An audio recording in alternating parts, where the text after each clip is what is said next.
Eu acho que cá entre nós, né? Todo dia a gente tem algumas lutas para serem combatidas, né? Nós aqui em São Paulo, com essa baixa umidade do ar, só para respirar já é uma luta. Só que às vezes você não se dá conta que a pele da gente, que é o nosso maior órgão, passa por agressões muito grandes, normais do dia a dia, mas outras de causas emocionais. Doutora Carla Bortolotto, que é dermatologista, está com a gente. Seja bem-vinda. Tudo bem? Obrigada, Kátia. É um prazer. O prazer sempre nosso. E em casa as pessoas às vezes não se dão conta que começa com uma descamação ou parece ser uma alergia e pode ser o início de um problema sério até de pele, né? Sim, eu acho que os problemas emocionais, hoje em dia, a gente tem mais facilidade de diagnosticá-los pela ampla apresentação clínica que a pele pode nos oferecer. Só pelo fato de hoje o ambiente estar com a temperatura muito baixa, a umidade do ar muito baixa, a nossa pele sente, a pele fica seca. Isso já pode ser o início de um quadro de algumas das doenças causadas pelo que a gente determina doenças emocionais da pele.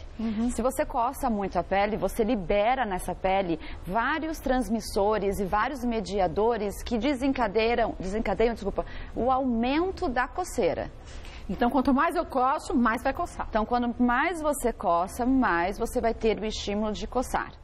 Então, quando você causa isso, você pode formar alguns tipos de doença, chamado neurodermite, as escoriações neuróticas, porque você não para de coçar e a lesão vai surgindo, e você cria, na verdade, uma úlcera e uma ferida aberta.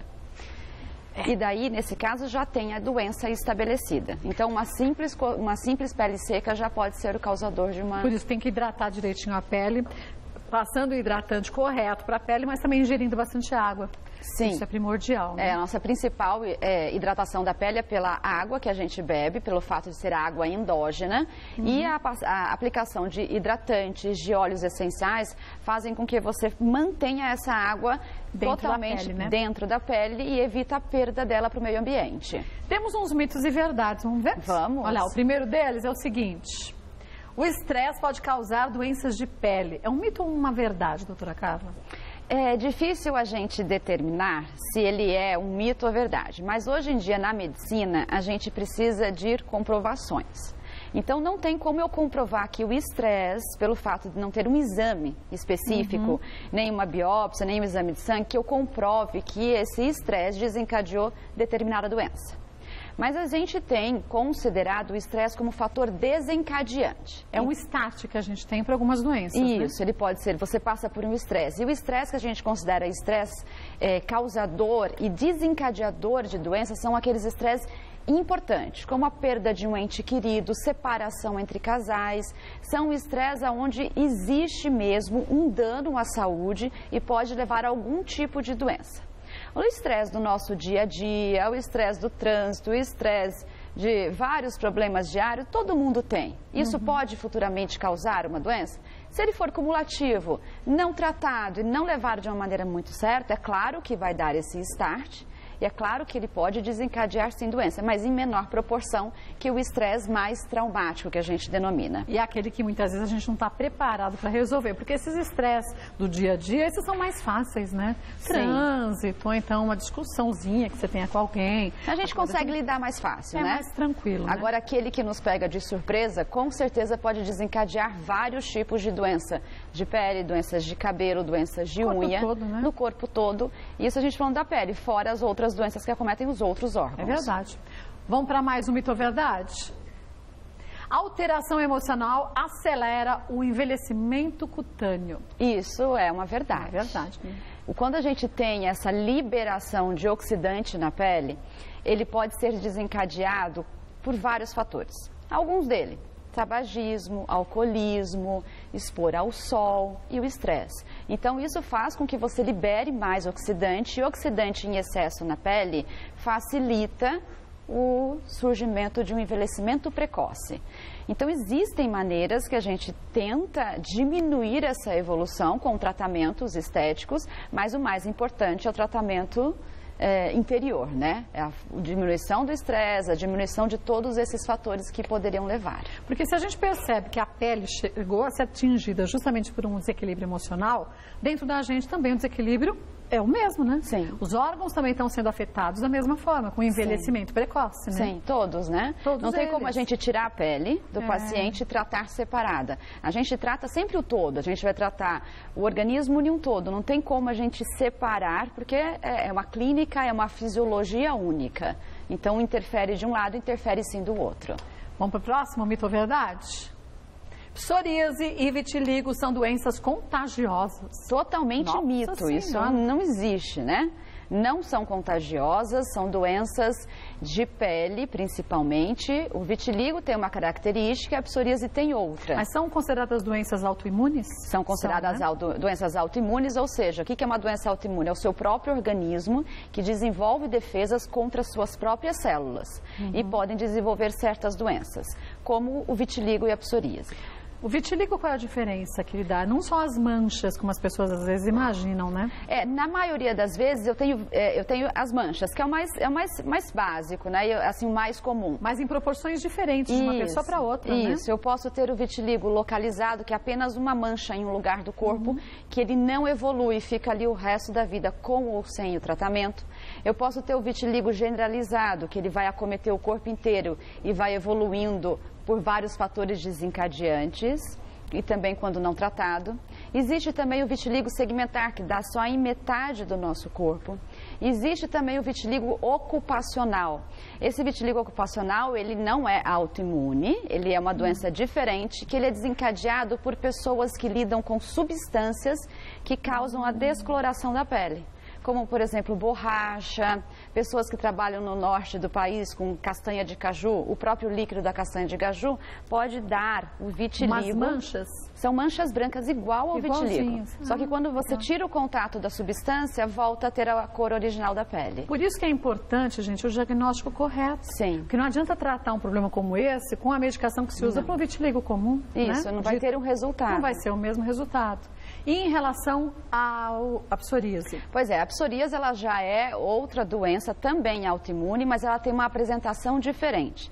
A pessoa vai ter na pele manchas vermelhas com uma descamação bem prateada, uma descamação mais branca.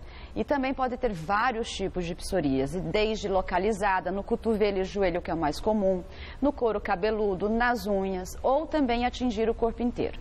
E quando a pessoa passa por um nervoso muito grande, tende a escamar mais ainda, né? Tende, porque assim, o vitiligo e a psoríase são doenças autoimunes, como você falou. Porém, existem fatores desencadeantes.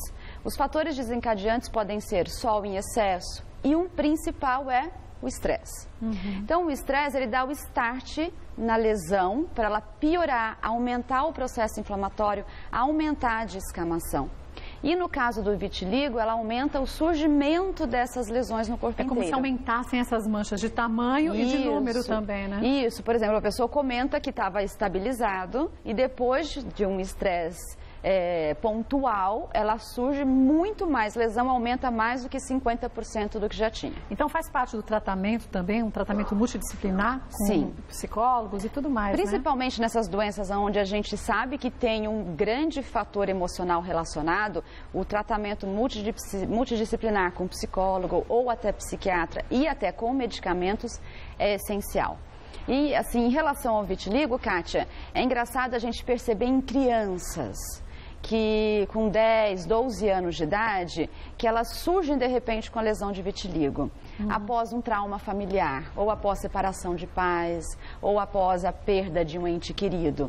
Então, nesses casos, a gente pode levar o vitiligo como uma teoria, assim, psicogênica, ou seja, desencadeado por esse estresse.